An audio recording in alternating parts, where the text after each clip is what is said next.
বাতায়ন ডিজিটালের স্বাগত। গাউছিয়া জামে মসজিদে ৩ দফা দাবি নিয়ে জমায়েত। ত্রিপুরা রাজ্যের গাউছিয়া জামে মসজিদ সমিতি মোহাম্মদ নজরুল ইসলাম কাদেরীর নেতৃত্বে একটি গুরুত্বপূর্ণ পদক্ষেপ গ্রহণ করেছে। সম্প্রতি তারা ত্রিপুরা রাজ্যের প্রশাসনের মাধ্যমে বাংলাদেশ হাই কমিশনের নিকট ৩ দফা দাবি তুলে ধরেছেন। এই দাবিগুলি ভারত বাংলাদেশের সাম্প্রদায়িক সম্প্রীতি এবং শান্তি বজায় রাখার লক্ষ্যে অত্যন্ত গুরুত্বপূর্ণ। প্রথম দাবি হচ্ছে ভারতবর্ষের জাতীয় পতাকা অবমাননা বন্ধ করা। ভারতবর্ষের জাতীয় পতাকা অবমাননা বন্ধ করা। তারা সামাজিক মাধ্যমে ভাইরাল হওয়া এমন কিছু ভিডিওর বিষয়ে উদ্বেগ প্রকাশ করেছেন যেখানে ভারতের জাতীয় পতাকাকে অবমাননা করা হয়েছে।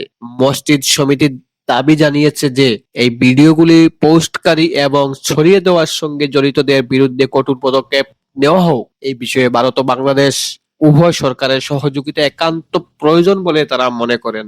দ্বিতীয় দাবি, বাংলাদেশের সংখ্যালঘুদের সুরক্ষা নিশ্চিত করা। আমি আবারও বলছি, বাংলাদেশের সংখ্যালঘুদের সুরক্ষা নিশ্চিত করা। বাংলাদেশের সংখ্যালঘু সম্প্রদায়ের উপর নির্যাতন ও তাদের সম্পত্তি দখল ক্ষতিগ্রস্ত হওয়া ঘটনাগুলির প্রতি গভীর উদ্বেগ প্রকাশ করেছেন তারা। গাউছিয়া জামে মসজিদ সমিতি জোর দিয়ে বলেছে, সংখ্যালঘুদের নিরাপত্তা ও অধিকার রক্ষায় বাংলাদেশ সরকারকে দ্রুত কার্যকর পদক্ষেপ নিতে হবে। তৃতীয় দাবি, সংখ্যালঘু গুরুর অবমাননা বন্ধ করা। সংখ্যালঘু গুরুর অবমাননা বন্ধ করা। ধর্মীয় সংখ্যালঘু সম্প্রদায়ের গুরুর প্রতি অবমাননা আচরণ বন্ধ করার দাবি জানানো হয়েছে।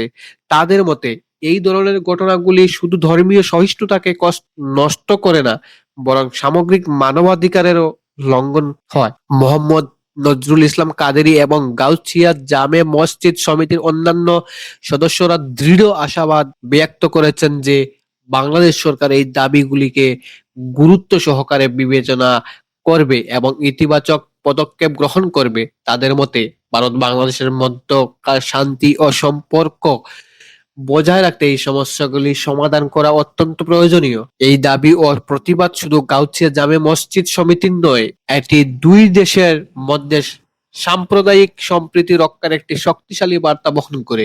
এই পদক্ষেপ দুই দেশের জনগণের মধ্যে বোঝাপড়া এবং সহযোগিতার পথ আরো প্রসারিত করবে বলে আশা করা হয়েছে। প্রতিবেদন বাতায়ন ডিজিটাল।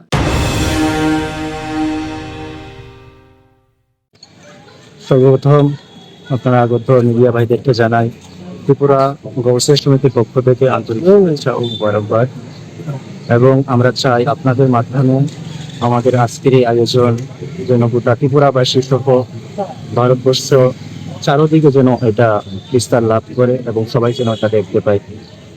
আমাদের আজকের এই আয়োজন মূলত আমরা ত্রিপুরা রাজ্যিক জেলা শাসকের মাধ্যমে বাংলাদেশ হাই কমিশনের নিকট ৩ দফা দাবি নিয়ে আমরা হাজির হয়েছি। আমাদের দাবির মধ্যে থাকবে সর্বপ্রথম আমাদের দেশ ভারতবর্ষের জাতীয় পতাকা অবমাননা অবিলম্বে বন্ধ করতে হবে এবং সামাজিক মাধ্যমে ভাইরাল হওয়া ভারতের জাতীয় পতাকার অবমাননার ভিডিওর স্পষ্টীকরণ দিতে হবে। ২ নম্বর দাবি হচ্ছে অবিলম্বে বাংলাদেশের সনাতনী হিন্দু সহ সকল সংখ্যালঘু সম্প্রদায়ের উপর নির্যাতন বন্ধ করার দাবি জানাচ্ছি। এবং ৩ নম্বর আমাদের দাবি হচ্ছে ধর্মীয় সংখ্যালঘু গুরুদের অবমাননা এবং ধর্মীয় সংখ্যালঘুদের সম্পত্তি রক্ষা করার দাবি জানাচ্ছি। আমরা আশা রাখবো বাংলাদেশ সরকার এই সমস্ত দাবিগুলিতে নিজেদের ইতিবাচক পদক্ষেপ যেন গ্রহণ করে এবং আমাদের আপনারা যারা এসেছেন মিডিয়া ভাইরা, আপনাদের মাধ্যমে যেন গোটা দেশে আমাদের এই আজকের আয়োজন ছড়িয়ে পড়ে, সেটাই আমরা দাবি রাখি।